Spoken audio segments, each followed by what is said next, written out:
Hey, what's up, guys? It's Nick. We have an awesome episode this week. We had the opportunity to interview Julia Troy.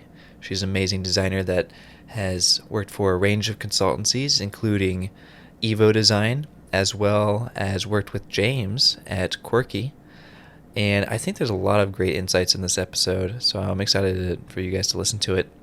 Just a quick note, we recorded this episode a while back, and Julia did not have a website when we were recording, but now she does, and it's awesome. It's juliatroy.com. We talk a little bit about online presence in this episode, so I just wanted to make that quick update. And then you guys know the deal. Subscribe on YouTube, follow on Spotify, give us those 5 stars, Apple Podcast.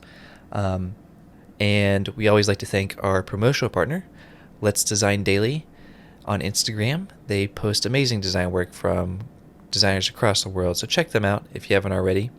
And come join the Discord. We're talking about design in there all day long. And of course, we'll talk about this episode too, so I want to hear your thoughts on this episode. All right, I think that's enough from me. Let's roll that sweet, sweet intro by Kiyoshi the Kid.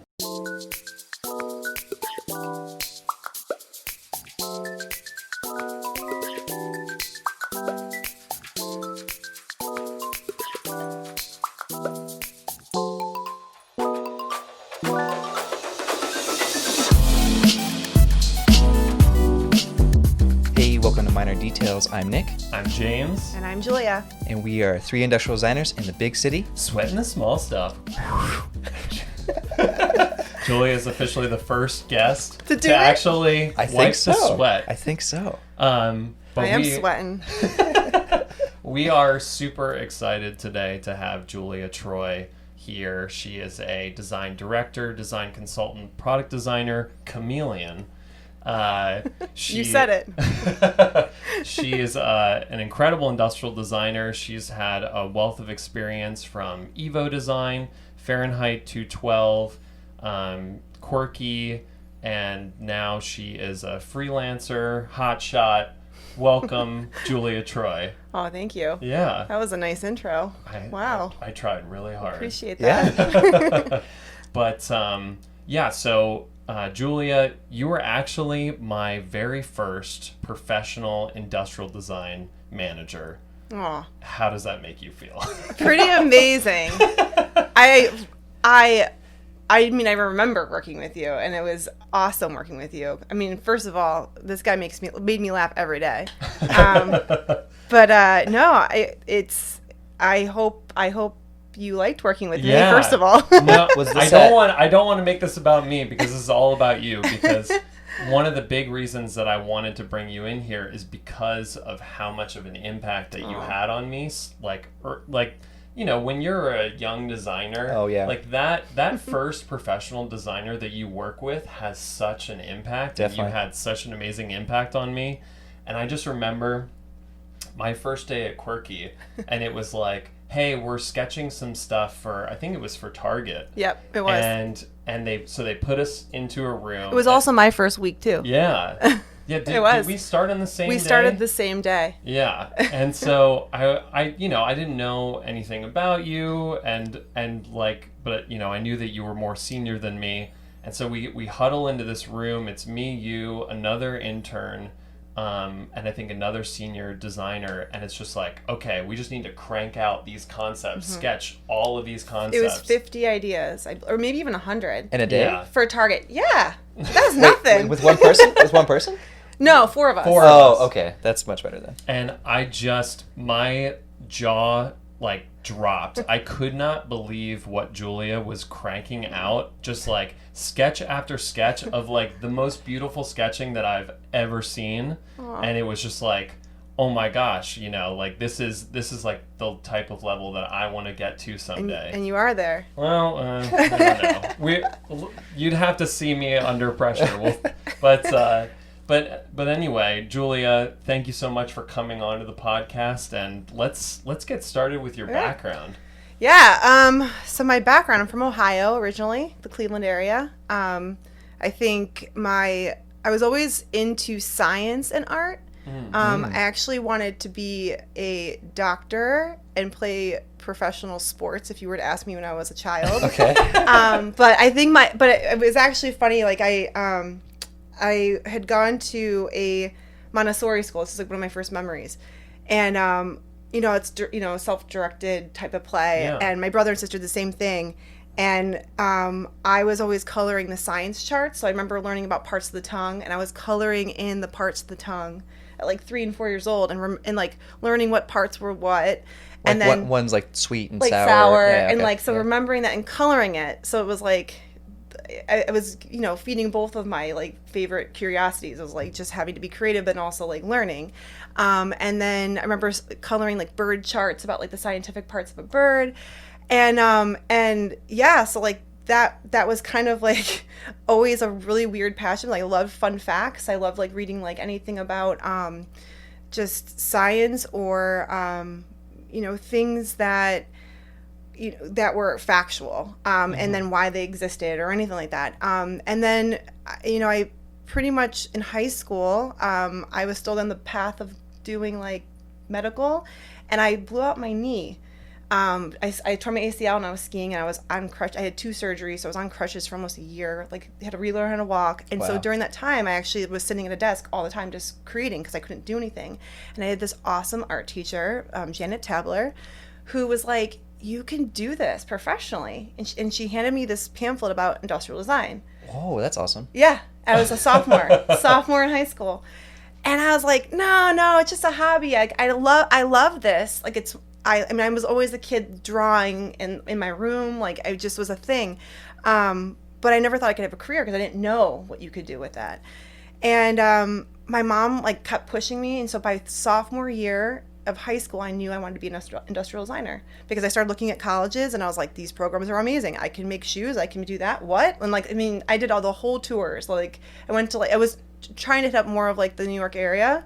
Like I did like Carnegie Mellon and Parsons and everything like that. And yeah, so I knew by the time I was 16 years old. That's awesome. Yeah. I mean, I have never even heard of a high school teacher offering industrial design to kids. Yeah. It was a pamphlet about colleges, and she just went and handed it to me. That's amazing. That's like it's like an Obi-Wan Kenobi, like Gandalf. I Like, know. Here you go. Here's your adventure. It was funny. Like when I graduated, I ended up going to art school, Columbus College of Art and Design, and when I graduated with honors and I won an award for the IDC program, and I wanted to tribute to her. Like she's that memorable to me because like I wouldn't be here if it wasn't for her. Right. Mm. So yeah, it was pretty amazing. But yeah, so then I ended up going to the Columbus College of Art and Design, like I said, and it was there that I kind of realized that I really wasn't that good at sketching or design. I felt like the first 4. I look at my portfolio. I should have brought that in. Oh man, I still have all those sketches and like. We had teachers that would make you sketch 50 to 100 sketches a night. Like that was what you had to do. Yeah. It was definitely boot camp, and my technique was horrible, but you just do it. And like for me, it was a lot of just learning the foundation of design. Mm-hmm. But then it was really when I got my first job at Evo Design in Connecticut, which is where I call that my 4 years of like ID college, because that's where I really honed my skills. So yeah, ID sketching is such like, especially if you have any sort of art background, it does take adjustment to like, okay, I'm not spending like hours pencil shading something. Like I have to communicate. Like it's just a completely different mindset. Like your first instinct is be perfectionist and like make everything really nice and tight. Yeah. And you got to break that. Yeah. Totally have to break it. You can't pump out 50 sketches in a night doing perfect lines, You cannot. And that was, and so then, I don't know if you're familiar with like Mike Manone or Scott Johnstone or Aaron Samansky, but at Evo, it was one of those things, man, where like, I would start a day, like you'd be working on these projects for like Disney or Nike or whoever, and and you'd sit down in the room with these bunch of guys, and you had to sketch for 10 to 12 hours a day. Yeah. And your arm, when you're not used to doing it, like it goes numb. And that's some good sketching right there. and they were so hardcore about like it couldn't just be good. It had to be perfect because they were trying to train me that it was just an instinct where you could Right. just pull it out whenever you needed to. And if it wasn't for them, like pushing me so hard, like probably my first 2 years there, I wouldn't have that skill. Like, and I feel like and that the whole point too is you had to adapt to the style of that client and what they wanted too.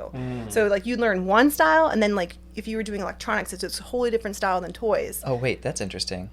Yeah. You guys had specific styles Yeah. for the client. And even like types, like toys usually kind of sketched with like marker, or in pen, like, but like bolder, you know? Was this something that the design firm was doing? The design firm. And that was kind of their thing? Yeah, Like because that was their... Yeah, Aaron actually, and that's on a little side note too. Aaron went to CCAD as he was an alumni, and so I met him when he was doing a tour. He came back to kind of like talk about his business, and then, you know, that was when I heard about Evo, and I saw his body of work, and I saw like what they were capable of doing. And at the time, I was on that cusp of like 2006, or like it was like kind of old schools meeting new school. Like all those 3D programs were coming out, but they weren't really there yet. So like in college, I learned FormZ, Rhino, and SolidWorks, all within 3 years.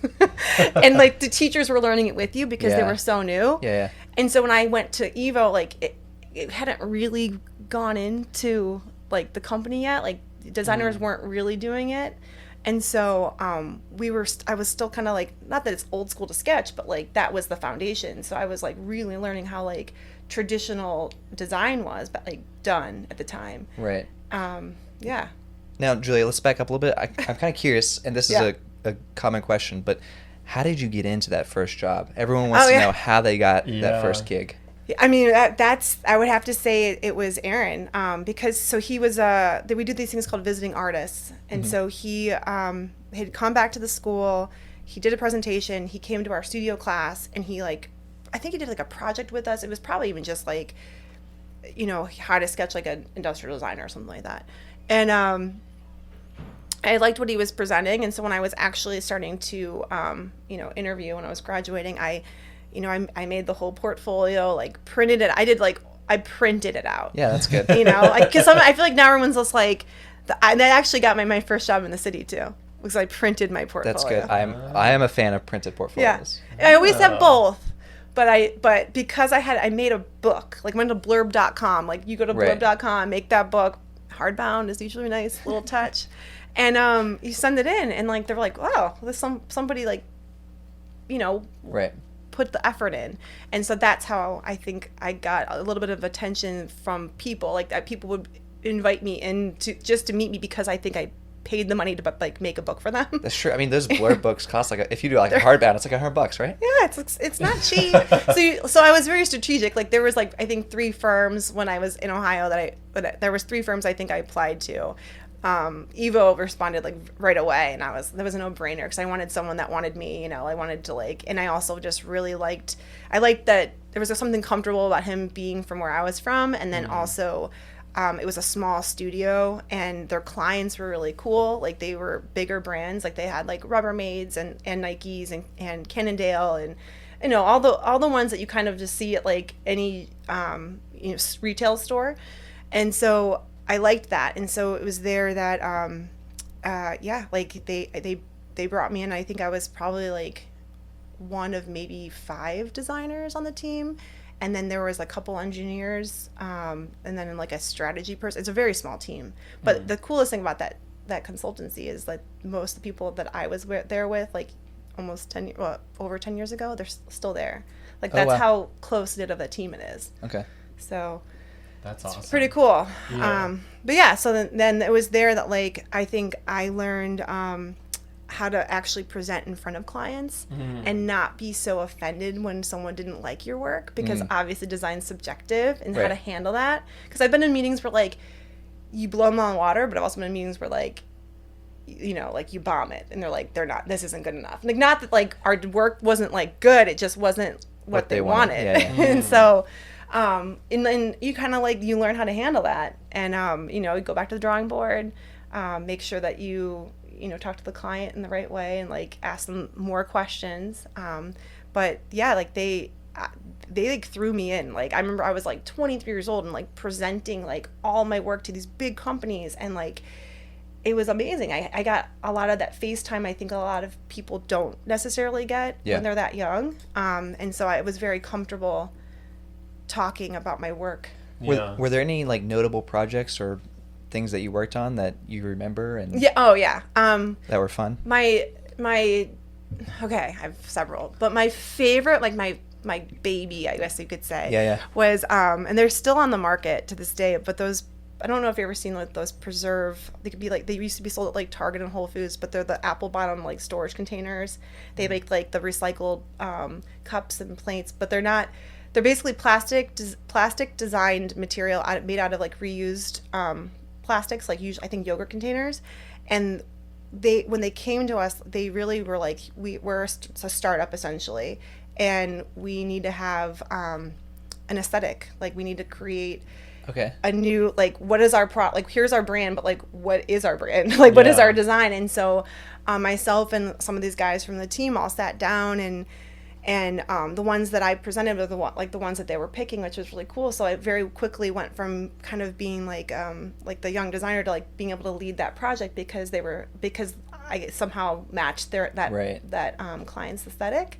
And so that one was where I finally felt like I had I had a little bit more control because it was like my client. And it was really fun because it was I mean, you got to build the design language from the ground up. Yeah. So that's awesome. Yeah, and at the time at that studio, I wasn't doing the 3D. I was working next to the engineer. So it was very organic things. So this guy was like, and his name was Mohan, and he's amazing. But like, I felt like he would base me in reality, because you know, like design, you're like, you're young, you're like, we could build anything. Yeah, definitely. And he's like, no. But the cool thing about him was that he's probably one of the smartest people I've ever met, and like really talented, and he's willing to push the boundaries of design with you, but like in a realistic way. Right. Yeah. And so like we were creating these like very organic forms that like are not fun to make in 3D now that I know, like now that I've had to do it. But at the time I was like, you can do it. I'm just sketching it up. I'm just like, here. So I appreciated that. And that was really cool. And then one of my favorite things I ever worked on, which also went on the market, was extra saucers. What was the Even Flow extra saucer? You know, like the things you put your kids in? And like they're like the bouncy things, and like there's toys around it. Yeah. So the funny thing about that is, prior to that, I mean, I was young, and so I didn't know anything about kids, and so I was just designing these toys that I thought were cool and like that they would be inspired by. But like I had done a lot of research on children and like things that they liked. But then once it was made, you know, I saved one, and so then now that I have 2 kids, it was so cool to like actually put them in it. Oh yeah, you know, when you get to use your own products, like that's the best part, right? And that one like it was one of my like first toy things to kind of hit the market, so like that one was meaningful. I don't know. I mean, I could keep going on, like, but there was a lot there that I loved. Right. Yeah. What, like, in terms of presenting to clients, was there something that like a really like big lesson or like thing that you could put into like a sentence of like, this is how, like, if you're a young designer and you're about to present to clients, like, here are your do's and don'ts, or don't pretend like you know everything. That's good advice. I mean, that's the thing is, we're all human, right? You should go in, I mean, obviously, like, you're all there for the same reason. You all are there because you want to make really beautiful, cool products. And so there's a purpose for the meeting, right? And so I think the big things is to be very open and honest about, like, I think what level you've gotten your things to. So like if you're just in like the front end stage and it's just the ideas, like, make sure you say that. And if it's something that's really, really worked out, also, if it's not like perfect, I think you have to be open to taking feedback from the client. Do you know what I mean? Like, some people get stuck like, this has to be, it's only this way. And you're like, no, dude, like, it could be that way, but there's also many people on this project, not just you. Yeah. So I think it's like you just can't take things too personally when something wants to change, and you have to be able to adjust to that. I'm trying to think of other ones. Yeah, that's it's good. funny because it reminds me of a time at Quirky where I presented to Ben this like toy idea, and I could tell that like things just weren't going well, and he was like, "Do you even care about this?" And afterward, like best. you like came like over to me and you were like, "Listen, like you just need to do a bit more research on like what it is you're talking about." And then like I mean you really inspired me to go back and like really understand what it was I was trying to convey, and like the concepts, like what they were actually trying to do, because I think I just sketched out a bunch of things that I thought were cool. Yeah. And but yeah, you pushed me to just like, it's okay, like this happens, but like this is what you need to do next. And I'm sure like you had experiences like that at Evo. Oh, 100, like Evo. I mean, every job. Yeah, Evo. I think for me at Evo is that like I had walked in there and I was the youngest designer, and I mean, they could run circles around me. Like they were just like, when it came to my level right out of college, like I knew nothing, and but that like you talk about your first like experience, like they were so willing to help me, which is maybe why I feel like I remember being there, and I still remember like the first guy that took time to really show me how to do like Photoshop, like really nice Photoshop renders, and like Scott like sitting down and being like, this is a toy, like this is how like these are the details that it shouldn't just look pretty, it has to also have like a reason why you're just doing things, right?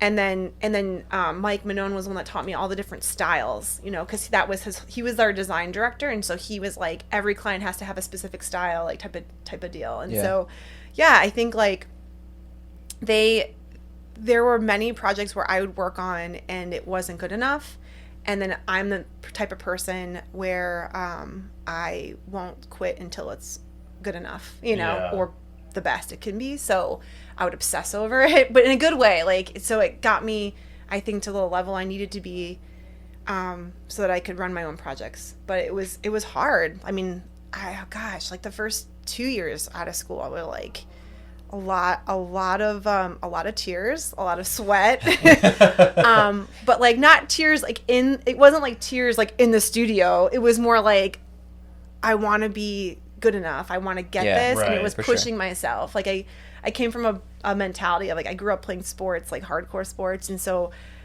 being okay wasn't enough for me. I wanted to like perfect it. And, I still have a lot. I mean, I still feel like there's so much in my skill that I need to, techniques I'm always updating. Like we were talking earlier that like, I think with technology too, like, you go from pen and paper to like now everything is like on the iPad. So it's like I had, and this was Cintiq, then iPad. So it's like you had to adapt your skill. Yeah. And so it's kind of cool to see my portfolio, just from the sketching level, not from even 3D, but just from the sketching level, going from pen and paper to marker to Photoshop to Illustrator to the Cintiq, whatever like programs you're now to now I sketch in on the iPad. So like Procreate, but yeah. No, I mean those hard lessons. I feel like the other thing is I feel like there's not a job that I start the first 2 days I'm like, oh my god, I fooled these people into hiring me, and now like I have to prove myself in these first 2 days, or else like I'm out on my ass tomorrow. Yeah. Like, Why does it feel like that? It always feels like that, doesn't it? I mean, it's the imposter syndrome thing. It is. I don't know. Well, you know what? So then from Evo, I went to Fahrenheit. I'm gonna jump, but so basically, why I ended up leaving Evo. It was a really hard decision for me, but at the end of the day, I wanted to be in New York, and I also wanted to. I was trying to push myself more into 3D because I know that they would have allowed me to do it there, but it didn't really make sense there because at the time it didn't. Maybe things have changed, but like they had the engineers just doing it. Like there was really no reason. So I went to Fahrenheit 2 and 2, and that one I went there particularly because it was on the innovation side of things, and so I was working with clients that either had new technologies or just like they wanted to do new groundbreaking things Mm-hmm. and then and bring them to market. So like you would work on something and maybe the market wasn't ready for it, but they would hold on to it. And then like I just Googled a couple things I'd worked on. I'm like, oh, it is on the market. But it was like, I did it 10 years ago. I'm like, oh, that's cool. Oh, interesting. You know? They were too ahead of their time. Yeah, but I was like their first industrial designer that they hired, and they were also willing for me to take a SolidWorks course while I was there, because I learned the basics in college, but I was like, no, like I need to move with the times, like I need to like update my technology. Like to me, I was getting frustrated because I wanted to push the limits of my own abilities, right? So they allowed me to do that, and that was really cool because like, you know, they were taking a big risk on first of all hiring their first industrial designer, and then also letting me take a course there while I'm working full time. Yeah. And there I was kind of honing my craft, and that team was really cool. That was where I learned how to brainstorm and ideate really quickly with a large group of people, not just creatives. And that kind of sets the tone of, I think, where I am a little bit now. Like I feel like all of them are kind of like, all of these companies have helped me in some point, but that one was cool. They had two departments called Money and Magic, and the money side was they basically would jump into a company and digest everything about them financially. They're like, okay, you can make money here, here, here. And then the creatives would be like, okay, like these are the areas that we're going to go into. And then we would just start brainstorming ideas on like how to make products for them in this area. So the money team sets up the brief, and then the creatives come in and knock it out? Sort like the money side sort of. I mean, they would collaborate with a part of the magic team, is what we were called. Yeah. But they were kind of saying like they would essentially like let us know like where they were profiting most in their business, and then like setting up the tone like this is kind of the general area, and now you guys could kind of like start creating in this realm, if that makes sense. Yeah, it's an interesting setup. Were you able, I mean, you kind of mentioned a lot of these projects were more like future focused.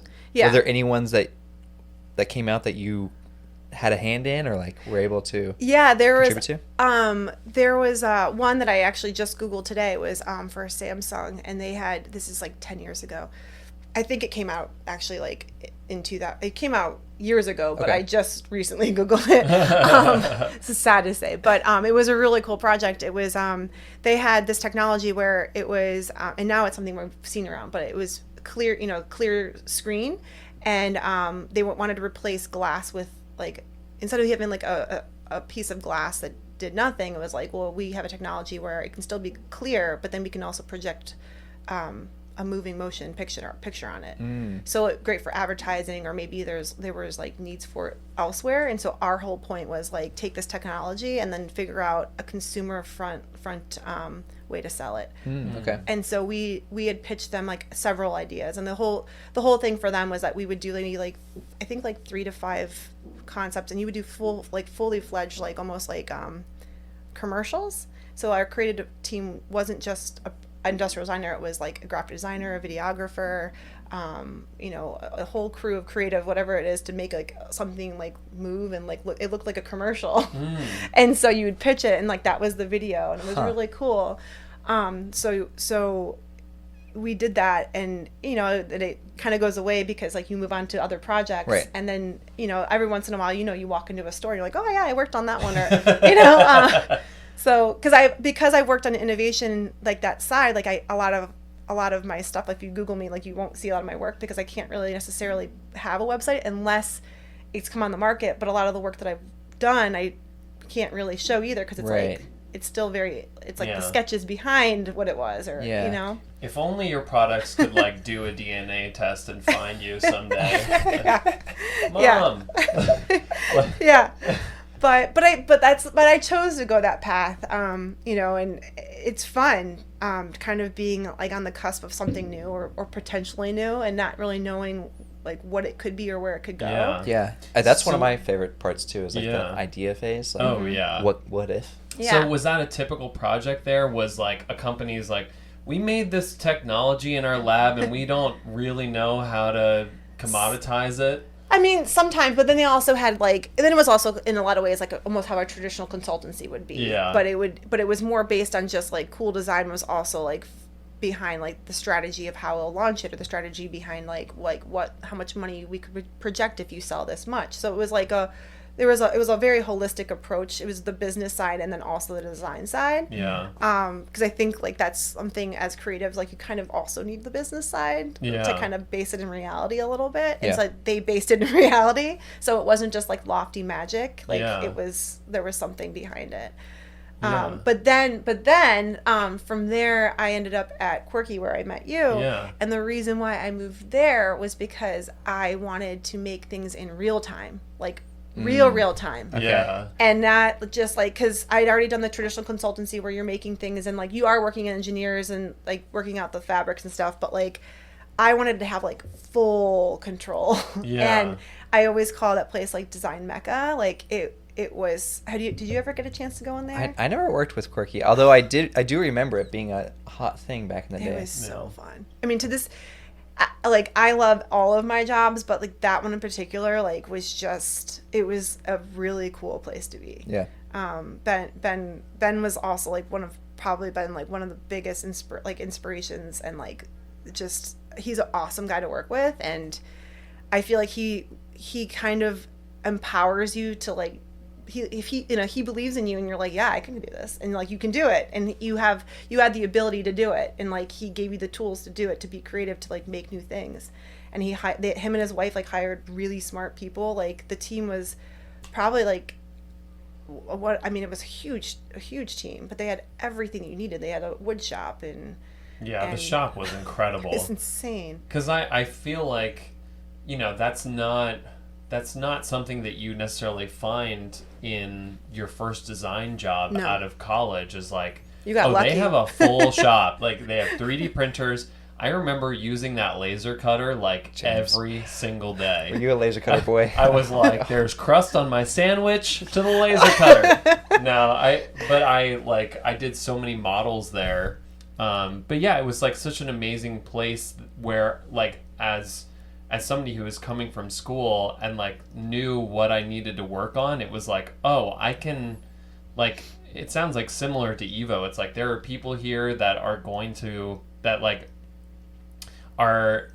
inspired by the enthusiasm that I have to like want to learn things, and they're like wanting to teach me. Yeah. And so it was amazing. Also, we had deadlines and we needed you to have the skills. Oh, yeah. It was also he is not good enough. No, it was, because at the time I think we had to like launch, like you to launch 2 products a week or something. And, oh wow. And it was like, it was just concept phase, but it was again like the whole photo department, everybody got behind it. They would like, I mean, it was a big deal. So if it was your product or that week to like produce, like you basically had to produce something every other week, because like when I first started, I think it was almost every week, and then we started growing the team. But it was a lot. I think it might have actually increased up higher, but you had to produce. So if there was like no weak link, like everyone had to be strong. It was like Survivor. No, but you very quickly had to get people to a new level, and like that was one thing too. I was very honest when I had interviewed with them. I'd show them, I went in with my printed portfolio. Yeah. Actually, I think you're like, in these 26 volumes, you can get my entire portfolio. No, I think actually for this one, I didn't go in with my printed portfolio. I had gone in with an iPad, and then I did go in. This is one little piece of advice that I will say is they always want to see more, right? Mm-hmm. Your portfolio should be your curated, very filtered, like nice projects. You don't have to have 1 million. You just need to have like very, I think, well curated for the client type of work. And then if you get in and they're meeting with you and they ask to see more, I always go in with like 1 or 2 binders. I usually go in with a sketchbook, and then I go in with another project book. Like I have a whole like binder, like giant binder of all my projects that I've kept over the years, and like and so you can kind of go through that. That's and good. That helped me, and it was really cool because Nikki Kaufman actually interviewed me for that. And I joke with her too. I'm like, you were the hardest interview I ever had, because she was rapid fire, you didn't have time to think. You had to just respond. And I remember being like, "What's your least favorite design?" And I was like in my portfolio, and I like flipped to that binder, and I was like, "It's right here." That's a targeted question there. What is your least favorite design out of your portfolio? Like, oh my gosh, that's already like setting it up for like, oh man. Yeah. But do you want to know why I ended up going with the one I went with? Because it was like the idea, like it was over designed, complicated crap. But that was just, there was no reason why they actually manufactured. Not that it wasn't for me. I was not something I wanted, but it was like the consultancy world where like, here it is, design this. And I was like, oh, and you design it. And it's like like the infomercial of we've talked about that before. We've all had to do those projects. But that is pretty interesting, because I also, for like interviews, have brought along a sketchbook for my internship at Quirky. I was interviewed by Kate Vallon. Yeah, she loved your work. Jess, she left right before we both started. Yeah. I don't remember her last name, but I brought a sketchbook with me because I felt like I need to just like show that I'm like sketching all the time and things like that. I think that's like a good piece of advice for like students. And now like sending an Instagram link is also like a really great way of like, hey, I like do all this in my spare time. And well, and that was, so when I was at Quirky, I was the design director there, and a lot of it is also hiring, and a big part of that was looking through a lot of portfolios. And if it got down to the point that we were actually like, I mean, it's funny, like the resume I would look at, I would make sure that, you know, degree or not doesn't really matter to me. It was more like, can you write a sentence and there's no typos? Do you know what I mean? I didn't know you were a grammar hammer. I was the editor of the high school yearbook. Oh, you left that out of your bio. I know. But I just feel like work ethic wise, like, or like when you're dealing with clients and writing emails, like that's important. Yeah. And so it's also about presentation. I'll get back. I have a little side note. One time we worked with a client, and it was somebody that unfortunately on our team that wrote the client's name wrong on all of the posters. Oh no. And we didn't realize, because at the very end of the presentation, like the client was like, "You realize you spelled our company name wrong." So that was a big no-no. Oh, that's bad. Yeah. Oh, but that's bad. But that's what I mean. Like those are the things, because like it's a team, right? Yeah. So like you have to make sure that doesn't happen. Yeah. And so that's the resume. Spell check your resume. And my biggest advice to anyone, because I've seen some really good ones and really bad ones, and I don't know why, you can Google how to write a good resume. Like, just Google how to write a good resume, and at least the structure will be there. Cover letters are great. I love a cover letter, and I loved a resume. And then, but really what mattered most, I would actually look at the portfolio first. For sure. And then if the work was good, then I'd go to the other steps. But the portfolio had to be amazing. And then if I really liked you, and it was before I met you, I would actually try to Google you, Facebook, Instagram, like to see who you were. Oh. Yeah, I mean, that's the thing is like, you know, like people want to work with people that they're going to want to also like hang out with. Yeah. It's it's kind of, I don't know if that's an unfortunate truth, but it's like, don't you want to work with people that you'll enjoy working with? Yeah, 8 hours a day, man. Yeah. A lot of time. Like that. Locked in a room together. When it comes to grammar, we might have to send you the blurb for this podcast before we put it out. Oh, I'm terrible at grammar. I'm so thankful that my wife is in PR, because she's just like amazing at that. And I get those emails, and it's like, hey, Nick, you know, Allison says this, and change this edit. Yeah. Okay, yeah. Like all of my emails are essentially sketch underlays. Like I don't know how to grammar, you know. No, properly. I mean, well, it's funny. You forget a lot, though. I will say. I remember, like, it's like Spanish. I like took Spanish all the way from first all the way to like high school, and I could get around when I was in Mexico. It was great, and now if I were to go, I would totally forget it all, which is so sad. Yeah. I feel like same. It's like the further I get away from high school English, the further away my grammar is correct. So. Yeah. But it's still important. Like, I am curious because, like, you know, Quirky, I mean, for me, it was like, oh my gosh, this is like crazy. This place is intense. because the very first week that we were there, we did this like 24-hour project where we stayed up all night. Oh wait, I have something for you. Oh, Here, this is present. for you. Okay, Oh my gosh. we're opening up something. This is a nice little segue to that. Oh Okay. no! Oh, James is opening it up. It's in I red am- tissue paper here. I think It's a little gift I got him. I think this think is. he knows. I think I know what it is. It's Yep. a photo. This is. This is a photo of me at like hour 23 Yep. of the marathon. You are not awake. I am not awake. So this is a 24-hour Apple iPhone challenge that we had to do at Quirky. It was our first week there, and it was probably it was a Thursday. So we'd already been there for 3-4 days. We went on Thursday, and we had 24 hours to design. Well, first of all, invent, design, and then build in 3D. Manufacture ready, and then basically press go and start getting it made in China, because we had a deal with Verizon to get these in the stores, and so everyone had to deliver. So and the whole design team, and so there was a few of us that did the entire 24 hours, which you were one of them. I think I actually fell asleep on the couch at some point. Yeah. But there was you, me, Adam Pascal, and maybe a couple other designers that were there all night. Yeah. And so James, I sat next to James. This sounds crazy. And he was literally, this one isn't the photo, but he literally there is a photo somewhere, I couldn't find it, where he is at one point holding his eye open and sleeping. I am not kidding you. So I hope this goes in your home in LA. Yes, absolutely. No, that was, it was so much fun, but it was this is crazy. I feel like this, I had watched Project Runway, and so I was this is like Project Runway. Yeah. This is some crazy challenge. But for you, was it as crazy for you? Had you had these intense experiences?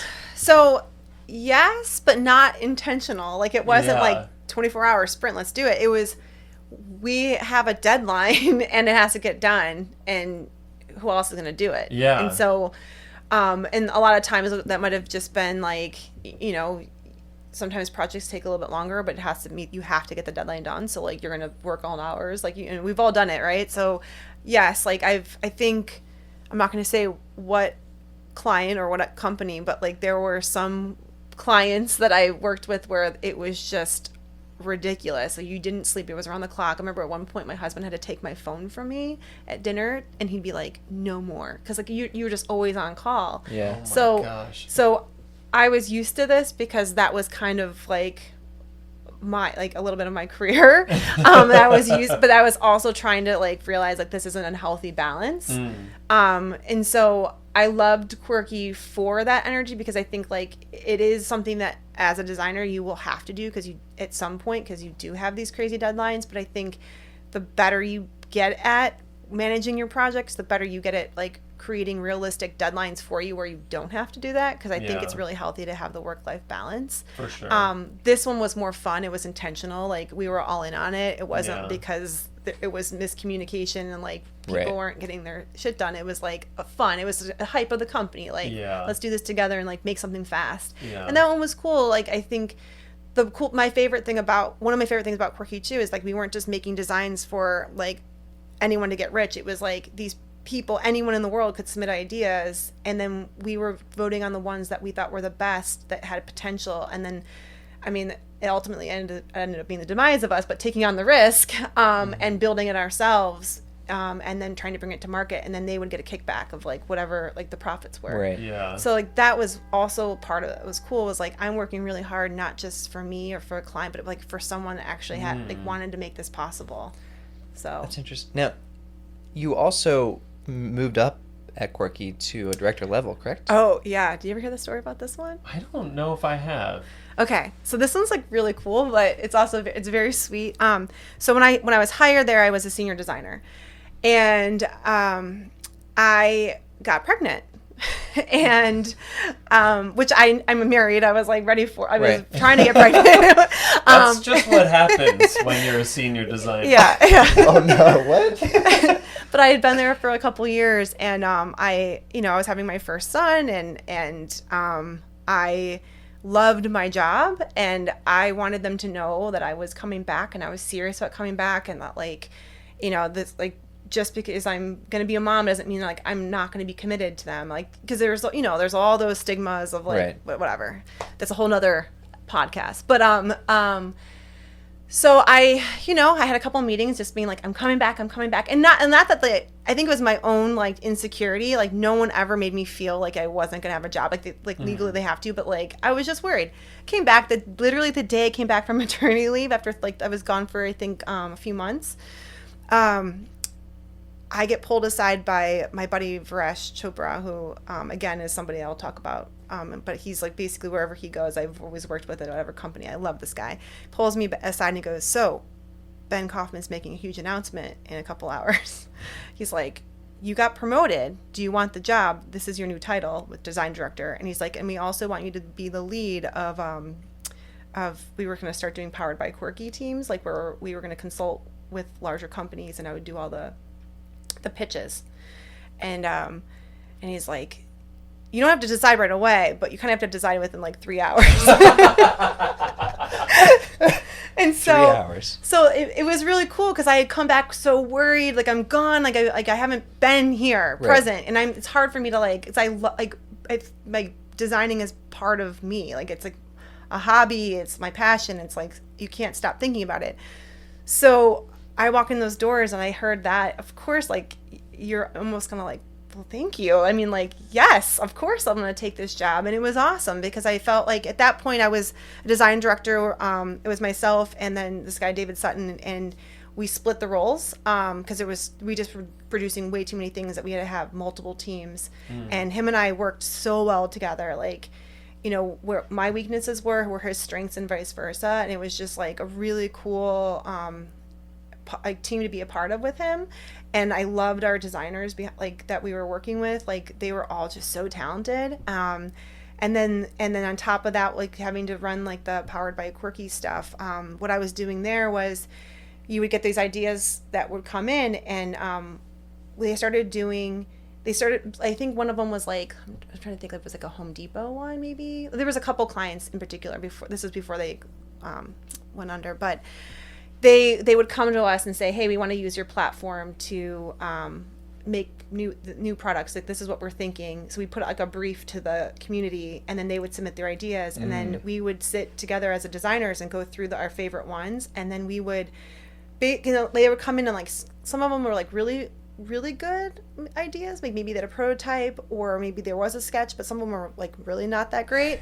And so we were just trying to make them look cohesive so that when people, like the client was looking at the ideas, they weren't looking at them from like the way it was submitted, they're looking at it from like a uniform. So we would do all the sketches with like a quick like brief about it, and then like put it in this giant book. Like it was like oversized giant book again. I'm digging the physical books here. Because and then we also did digital, but it was like cool because like you would hand the client this. I mean, I'm not talking about the book. It was like this size book. Like, can they see that? And it was huge. 3 feet by 3 feet. And what we did was, as a team, we would lock ourselves into like one of our giant conference rooms, and we would just sketch and jam on it together.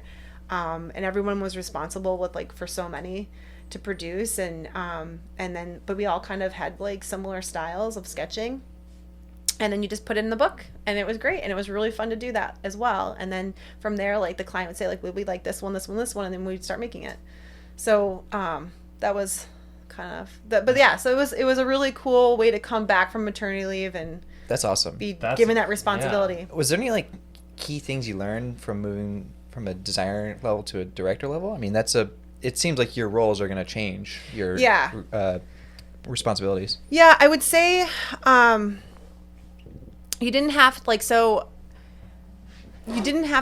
you had to be able, okay, so I guess one thing about, like a little fun fact about me was that I always needed to know, like I was always like, what's the next project?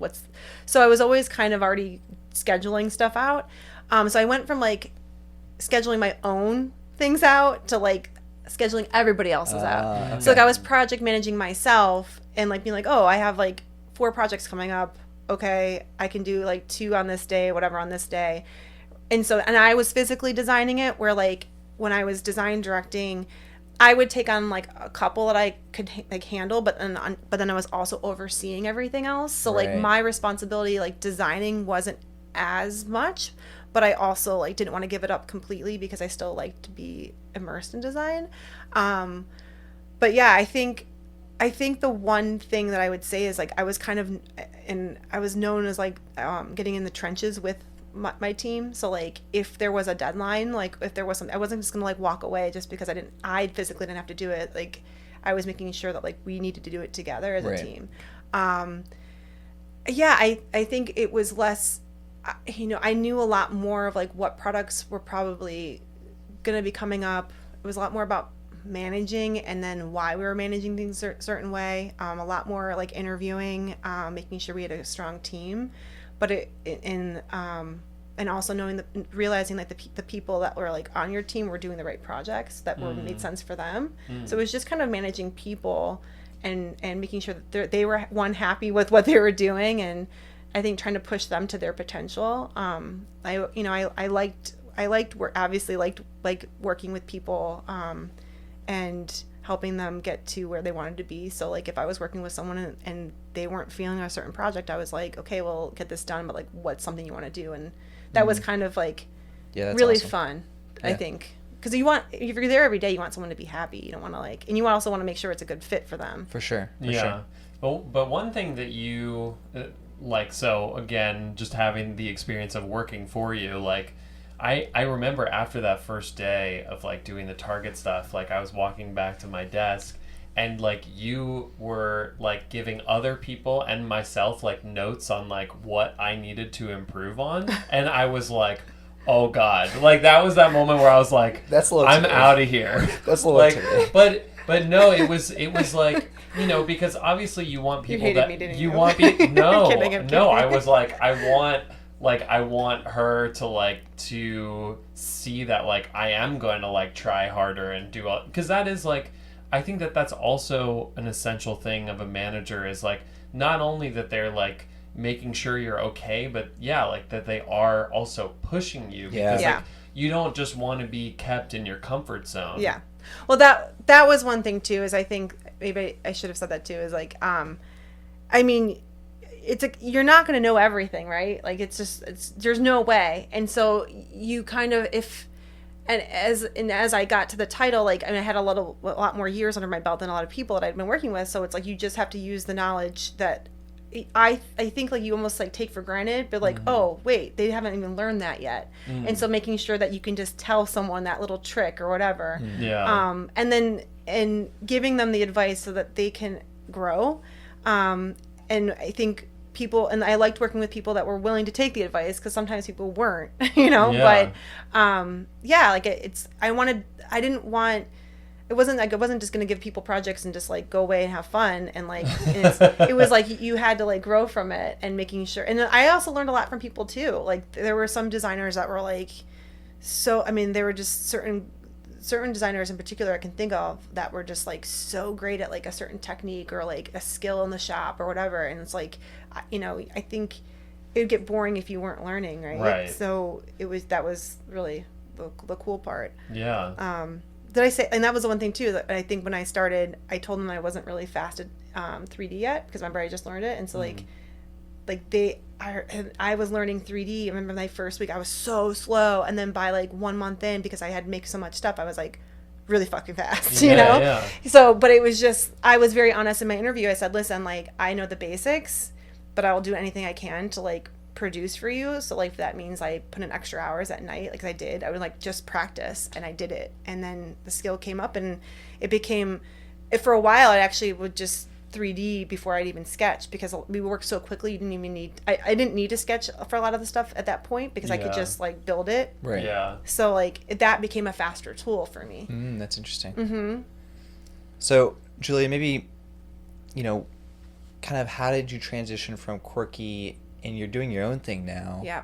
And so I'm kind of interested in that. I mean, making the leap to do your own thing is always scary. Yeah, it is. So I kind of want to hear that story. Yeah. So, I think it got to a point where, I I wanted to have a little bit more control of my hours and my time. I think when you become a parent, like your time becomes very important. And so I wanted to make sure that every project I was working on, if I was freelance, was one that I really wanted to do. And so I left to start my own thing and kind of to see what would come of it. And it's been fun. I feel like I have a nice work-life balance. I was also moving to Connecticut, which was part of the reason why I was leaving as well, like left working. And so I was freelancing. I freelance now from Connecticut, but most of my clients are still here. And so I can do a lot of things there, which is nice. But I think I'm at I'm at this weird crossroads in my career though, where like I love freelancing, and I've been freelancing the last 4 years on the innovation side. But you do miss like making tangible things. Right.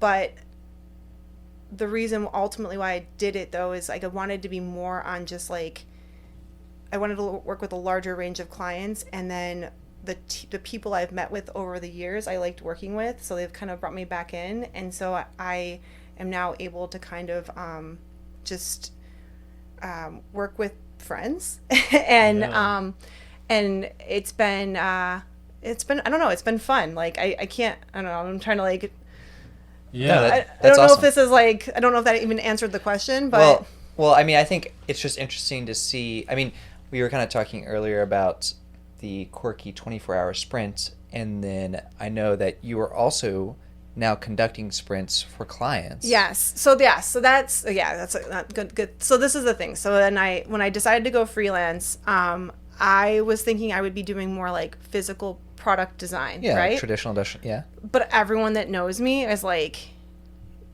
I'm an idea person.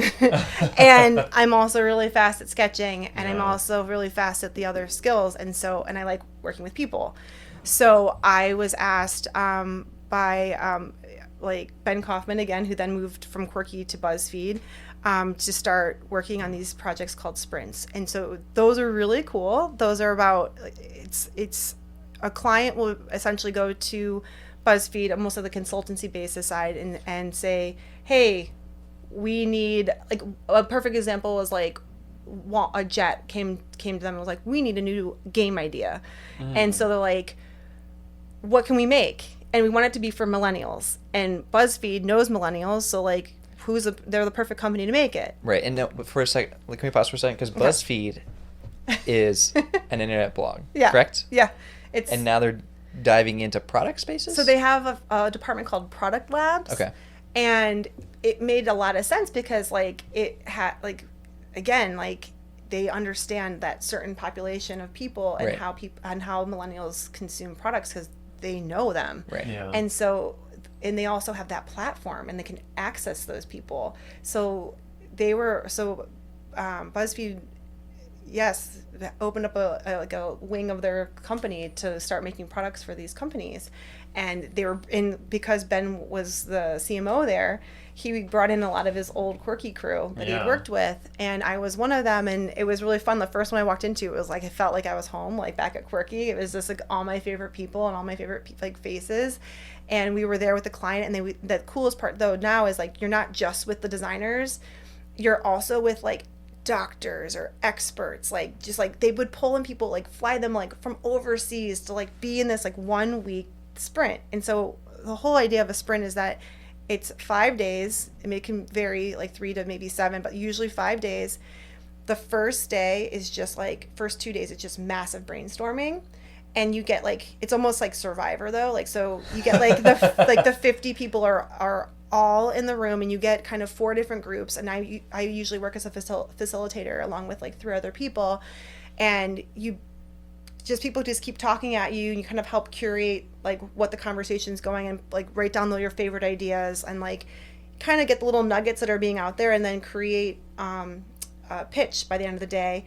They vote on it like a panel almost, and then from there, like usually the top 5 ideas from that day will then go into the next day, and then from there you'll flesh it out a little bit more, and then hopefully by the end of the day you get like at least 1 to 3 ideas on day 2 so that you can work the next 3 days on.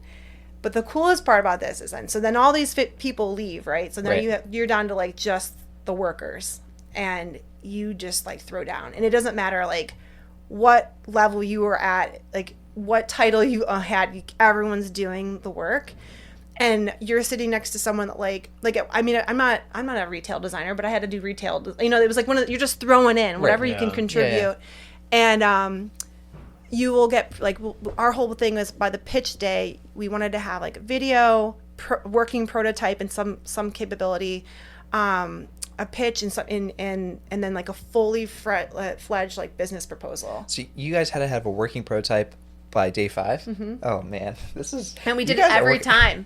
It was so cool. I wish there's some that you can actually that are on the market where like you can actually like I'll send you the links to stuff. What's a good example? Or there was one for Lunarly. Like that one is like it was really funny because when it first Lunarly is, if you Google, I think it's like lunarly.com. Okay. The whole idea is that it's a subscription plant-based service based on like affirmations and the astronomy and like the calendar. And so it sounded so silly, like if you're not in the millennial, like you know, remember when somebody pitched it in the room and everyone was like, this is what? And then we started like really researching like what is going on, like what's the trend, and like affirmations are like a real thing. And then like there was a need for this, which I think like it just sounded so silly, but then we started actually really diving deeper into this like whole concept, and we're like, like people want this, and it still exists. I mean, it's something that you can buy. It's like, do you know what affirmations are, Nick? Is this astrology? No. This is more like you can yourself. get like you can get I don't remember if it's on like Spotify or Pandora, but like you can look up affirmations for your like specific career, and it's like, I will do good design work today. Like it's like a voice, like it's like you put in a headphone. Yeah. Oh yes. Yeah. I've heard of this. So if there's like affirmations and intentions, like be like intention. So an intention was like you wanted to think more positively for the year or whatever, and you and so like the whole business model is about this thing, like this trend. And the coolest thing about this concept, though, there was this one, I can't remember her name, but there was this one woman in the room who really fought for this idea, and like we were all like, we had moved on to something else, but she just was like, no, I'm telling you, this is it. And it got to a point where we're like, okay, like she was so passionate, like she convinced us, and we're like, all right, we're gonna take this on, and we're gonna spend 3 days on this. That's good. And that's the one that actually went to market. Huh. But so it just also like shows like if you're really passionate and like, and you can get people to believe in you. And if she had just like zipped her mouth and didn't say anything, we wouldn't have ever have gone that route. And that was like one that like, you know, it was pretty cool. We're pretty proud of. There was another one from Maybelline where they wanted to launch something on Prime Day. And so that one was, we weren't producing any products that they already made, but it was how do you like bundle them on Amazon. We've done ones for Walmart, Sam's Club, Miracle Grow. Like the one for Jet was like the board game, which is Social Suicide, which is that one itself was an interesting one. Is it kind of like a Cards Against Humanity type? Yeah, but it was like, it was blowing up your perfectly curated life. Yeah, interesting. So you can get that one on Amazon. Wait, is it a board game where it's like you have to post this thing on Instagram? Or text, it's like, I mean, it's actually like a pretty, I mean, playing this game was really funny. So that sprint was really fun because we got to play games for a week and create games. The ones that I had worked on didn't go anywhere, but the one that one was like pitched by someone, and then what happens when it's pitched and you spend the next 3 days on that. So like, you know, when the guy pitched that one, we're like, that's a no-brainer. Like, that's just so funny and disruptive. Like, of course. Why wouldn't we do that? Now, these types of sprints, were these new to you, like the way that they were doing them at BuzzFeed, or was this something that you were familiar with? So again, it's so funny, I guess, like my path has kind of led me to this, because I feel like at like Evo, I was learning how to present to clients and to build the relationships, right? And I knew products really well and brands. At Fahrenheit, I was learning how to like ideate and brainstorm very quickly, and how to present in like a full package, not just the design but also the business side, And then when we went to Quirky, we were doing those like product the powered by Quirky pitches to these larger clients that we were kind of moving into these like faster week long things. And so I think like they were getting like shorter timelines. And so when we started doing, so I wasn't completely new, because I feel like I was kind of already sort of doing them, but the way that they were doing it was it's not like a new idea. I feel like it exists, but it was like we had kind of like perfected it as a team, because at first I remember the first couple ones, they were a little rough, not that because like we weren't good at it. It was just because you're learning the people, but then you start to realize what people you like to work with on these sprints, and then like and who's responsible for what. And so it's almost like, it's like a band, right? The more practice you get better, right, the better the music gets.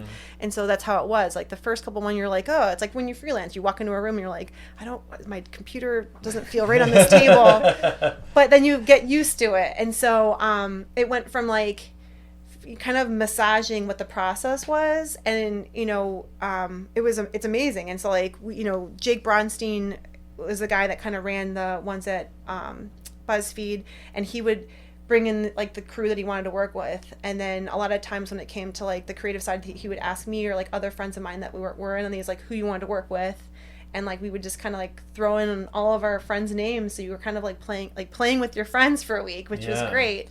And like my dream team is like Karke Ho. I don't know if you know him at all, but I worked with him at Fahrenheit, Quirky, and then these sprints. He's like in all of them with me. And then Jeremy Perez as well. He's on them as well. And like Jeremy's branding, Karke's graphics, I'm design. And then there's also like David Mishler does like the video. Ben Machado is another guy that does the animations. Yeah. Scott Shepard does the 3D or the packaging. Yeah. And then so. I also it's like the Avengers.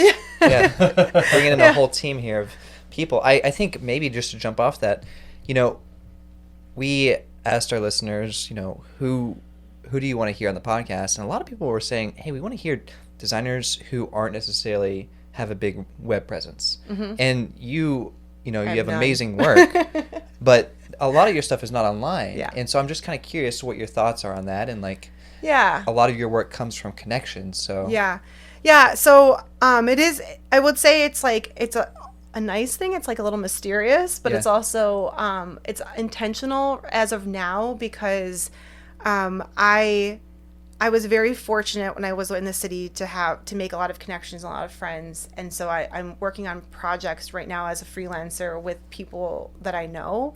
And so that's kind of intentional that my work isn't out there, so that like I'm kind of working with people. I want to spend my time with people that I want to work with. Right. And so they also know my work. And then it also forces people, if they're really interested in meeting me, they need to physically reach out. And then like if they want to see my work, I will send them stuff, or I will go to a meeting and show them stuff.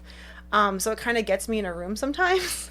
It's almost like an exclusivity type of thing. Yeah. I mean, yes. I mean, do you have just like a matte black, like nothing on it card that just gets you? I think like this is the sprint card. But like I'll have people like I have again my it's the same like it's the same thing like when I work on stuff with my husband he's a photographer too. Like you get clients that like reach out to you that just want to see your portfolio for their specific needs. So I get a client that reaches out to me that will be like, hey, have you ever done something in the food area? I'm like, yeah, sure. And I'll like get all my projects I've worked on and just send it to them. Should I have a website? I would say I probably should have a website. Like I mean, I do think it is weird that I don't have one. But I haven't, and I will probably make one in the next year or two. Yeah. I just haven't needed to yet. Yeah. Does that make sense? I mean, I'm not trying to put you on the spot. I'm just kind of curious. I would advise against it because as soon as you do, it will shut down the internet. Every industrial designer would be like, we're out of jobs. What? We're out of jobs. No. This is No where way. has this person been hiding? No, it is weird. That's the thing that's really funny, and that's why I was kind of saying when you asked me initially about transitioning as a freelancer, part of it is I don't know how to present myself yet. I have a couple of things I might, not that because I want to make sure that my next move, I've been doing this now for 4 years, my next move is something strategic in a path that I want to take. Okay. Does that make sense? Yeah, like showing the work you want to keep doing. Yeah, and so there's a couple things that I'm like this year. I'm doing a lot of collaborations right now. Like my husband owns a photo studio, and so we're getting a Bolt robotic arm and then also a phantom camera, and so we're gonna start actually making like more visual arts. And like the reason why I'm really interested in that is because I understand the other side of like how to market products, because as an industrial designer, like I think like I look at an object, I'm like, like I would want to show it this way, you know? Right. So it's kind of like gonna be fun making someone else's work look sexy. And like, so visually I'm gonna be able to hopefully like create things with him that like we've always wanted to make visually. Yeah. So, and I'm working with like a team of people that we're bringing on. Like we actually have a meeting tomorrow about like what are things we want to do, because you know this is a whole new thing for us. But then on top of that, I've also been talking about people about maybe just doing the whole like you know pitch approach, like sprints. Like that would be a great avenue for me to go into, because it's something I really do enjoy. And it's like but it's you're all in, and like you need to sleep for like a week afterwards. That's the one thing. Yeah, that's what I was going to ask you about with the sprints. Is like how you don't do it like back to back to back. I remember one time I had to write a contract. Someone asked me, they're like, so if you were to like, would you ever do this full time? Like they wanted to like see like what I was willing to do before that. And you know, this is like not like there's a couple ways. You either build a team, or you just do it and you have to have like 1 week on and like 1 week off or 2 weeks off, because like you need to sleep, because you're really all in. And it is like a marathon. But that's something that like I think I'd toy around with. And then there's also a part of me that like this isn't I think the artist side of it is like you just want to go back to being like a maker and just like get dirty and like make things again. But I'm like, I don't know if that's just the hobby, and then the other things so that's where I'm kind of at in the crossroads of like my career, where I'm kind of like toying around with stuff because it is fun. I have a lot of freedom in that realm, but I want to make sure that the next path is like. So that's why the website really isn't there yet too, is because I'm kind of just figuring out what I want to present myself as. What do you think are like, obviously you see advantages to sprints, and I'd be interested to like hear what you think, like maybe the advantages and disadvantages are. Like, can every project be a sprint, or is it very like case specific?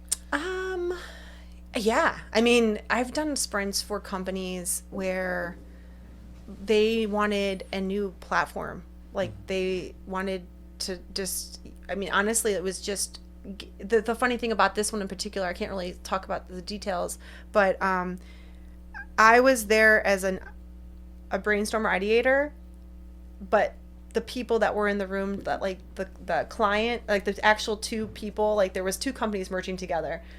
We just needed them to get together and give them the platform to brainstorm together. And honestly, like I just helped like facilitate them to like make sure that they're getting in a solid direction. So it was just like marrying the two companies, getting them in a room together to make quick decisions so that they could go work on that for the next like 3 to 6 months and build it.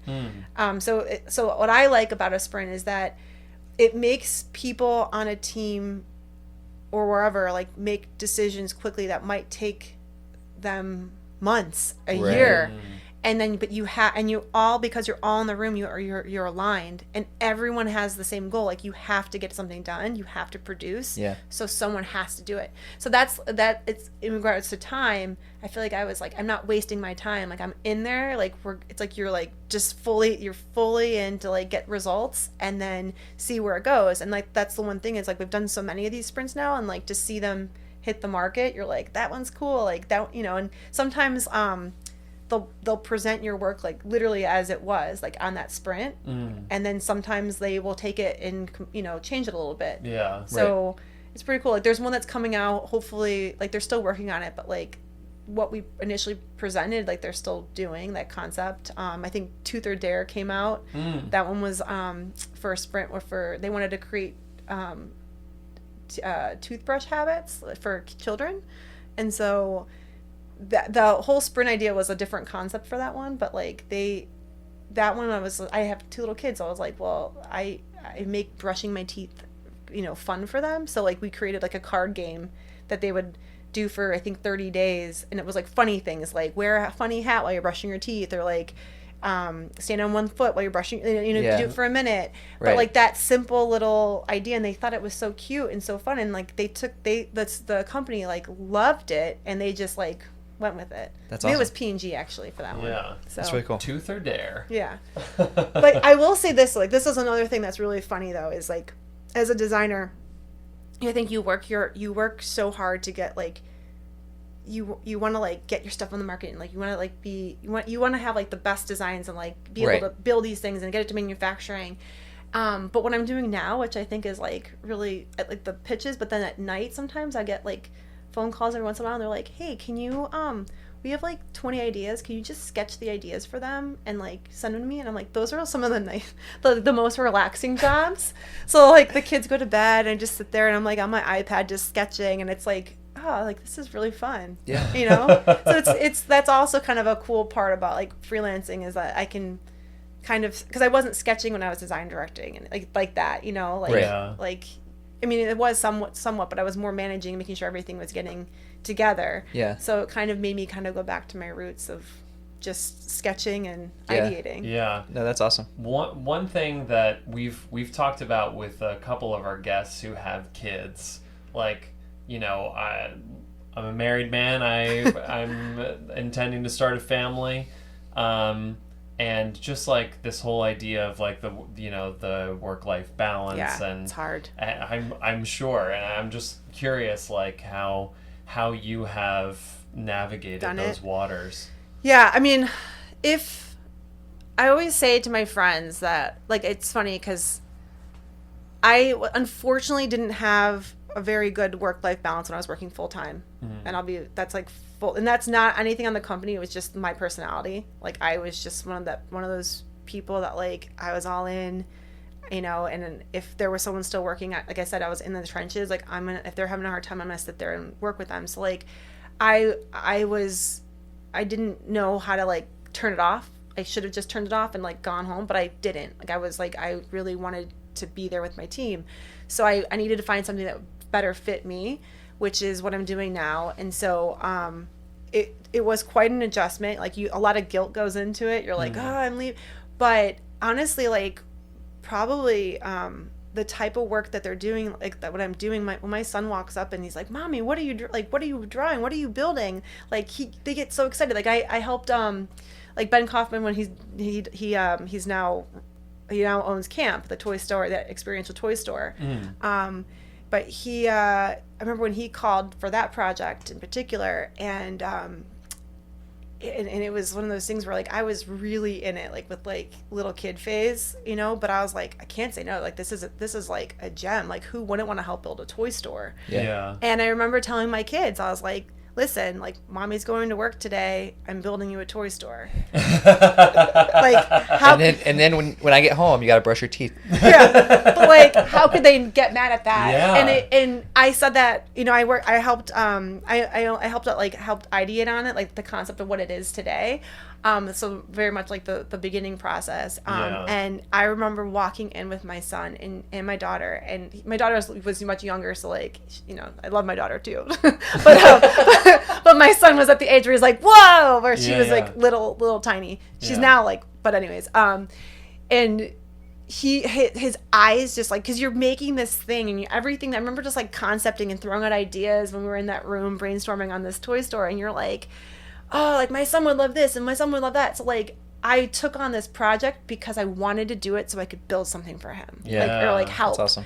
And so like walking him, like now and now they finally built one by my house. And so it's like so fun, like to Yeah. walk, and he walks in every time, and my daughter, like they're so cute, like it's just it's a magical feeling. For those So that it's don't worth know, camp, like there is sort of like a special surprise to every store, right? There's like the secret. Yeah. It's like a speakeasy for children. Yes, Like- it is. Yeah. So the You know what a speakeasy. I know what a right? speakeasy. So I'll tell you a little thing on this. So like Ben's name keeps getting brought up because he's one of those people to me. And he called up a couple of us. There was probably like 7 of us that he used to work with, and he's like, "Hey, I own camp.com, and I want to make a toy store. What is it going to be?" And like we sat down. I remember I think we all did like the first meeting, or like we basically met like once a week in person if we could, and then we would do like night phone calls because everyone had like a normal job, and so we were doing it at night and like just kind of like concepting and throwing out ideas, and the cool part about it was like, well, let's own, like, if we're gonna do camp.com, like own the idea of camp. So the front of it's a canteen, so it's like novelty, like cool gifting stuff. The front of it doesn't ever it always remains the same. But then they have, in all of the stores now, there's 5, they have this like magic door, and the door opens and the theme behind it changes every 8 to 12 weeks. And so like when you walk in, it's like brand new to the kids, because I think that's the one thing about a toy store, the ones that currently existed, that, or at least I'm familiar with, is like it never changes. Like the kid, I live there now because of my kids, but like the ones that I go to, it's like the same train, Right. the same whatever. Yeah. And like this Toys one, R Us RIP was like basically just like a warehouse Yeah. full of toys. and then and that was part of it too, is like my kids would open up all the toys, and like and I was walking out with none of the toys I wanted to buy, but like they were opening up stuff, and I'm like, shit, now I have to buy this one. And so like at camp they actually allow you to play with the toys and break things and make, nice. like they have like, it's so cute, like they have they had a picnic bench and no paper but markers, and you could just draw all over the picnic bench, like you know what I mean, you could be a kid. Yeah. There's like play gyms, like you gotta go if you haven't been to them. There's 2 in the city now. I'll take you sometime, Nick. Thanks, Jay. Yeah, but it's really fun. So that was a really cool project to work on. And I think that's the thing, is like picking projects that I'm willing to, I have to love it. So Right. like I'm not going to take that time away unless I want to do this, because it's important to me to love what I'm doing, and then also be there for my kids. So it is a juggling act. Like some weeks are easier than others, but I try to be very present with my kids, and make sure that my schedule like is flexible enough. But when those like the week-long projects come in, like I'm definitely not home. Like a lot of times I just stay in the city, but then I'm off for like a week or 2. Yeah. Yeah. Yeah. That's awesome. Yeah. Well, Julie, we also always like to ask, one kind of last closing question is, what are you excited about for the future of design or your career in general? Or I think, I think it's like just the unknown of like where the technology is going and what we're capable of doing. I think that, having to learn from the ground up, like I've definitely stressed like learning the foundation of design and why things look the way they look, and then learning how to just get it on paper. But I also love that, like, I think you have to adapt with the times too in order to kind of keep moving. So I'm very intrigued to see like where design goes just based on technology. So yeah, it's amazing. I feel like throughout your career you've kind of been, like, of the people that I know, you've kind of been at the forefront of like companies that are doing interesting ways of like generating ideas, because that's like, I feel like that kind of captures your career as like you're at this like playful forefront of like, this is how you can generate ideas, and maybe in a way that's non-traditional. Yeah. So like, is that like something that you're like, you want to keep exploring? I think I definitely 100%. I could 100. It's yes. I don't know. I'm sorry. Yeah. Yeah. My brain just went like total like out there. I'm like, yeah, but yeah, with technology and like just being able to like everybody's so accessible, like 100%. Like, you know, when we're doing these pitches now, I mean, obviously we have everyone in a room, but even like, you know, just seeing what we did with Quirky and BuzzFeed with those platforms, like we have access now to get like mass feedback from people on designs you're currently making. So it's like, yeah, I think having people collaborate in an interesting way in the future is very intriguing. I have no idea what that's going to be, but I think that I've met some really cool people that could potentially be doing interesting things. You know, I don't know. Yeah. That's awesome. Yeah. No, that's great. Yeah, Julia, thank you so much again for coming on the podcast. Like, it's amazing to talk to you, and we'll post up a lot of your work on our website so that you all can see it. And then is there any other place that people connect with you, or we can always link to it after the fact if I'll just send you some links and stuff. Cool. Yeah. All right. Yeah. All right. This is awesome. This one I have tried, like it's been like phone tag for a while, but I'm so happy that this finally happened. Thank you so much. And it's so good to see you and like meet you. But I will hands down, like there's some people you work with in your career though, and like you know you meet so many people. I will never forget working with you. And I just remember because your enthusiasm for design was so great. Like that's why I wanted to help you. Yeah. Because you have it. Like you had like I mean I saw it. Like you had really, really good ideas and just needed to like fine tune it, and you have. And like you're gonna go places. I'm excited for you in LA. I appreciate it, but like all that enthusiasm was like I was like trying to get as much of your enthusiasm, like because you're so energetic and enthusiastic, and I was like, this is amazing. Like I need to figure out like what is she eating, what is she drinking, like. Maybe this lemon ginger cayenne. All right, first sponsor of the podcast. But anyway, thank you so much, Julie. Of course, thanks, anytime. Yeah. All right. And as always, I'm at Nick Q. Baker. I'm at iDrawing Receipts. Peace. Later. And I'm sweating.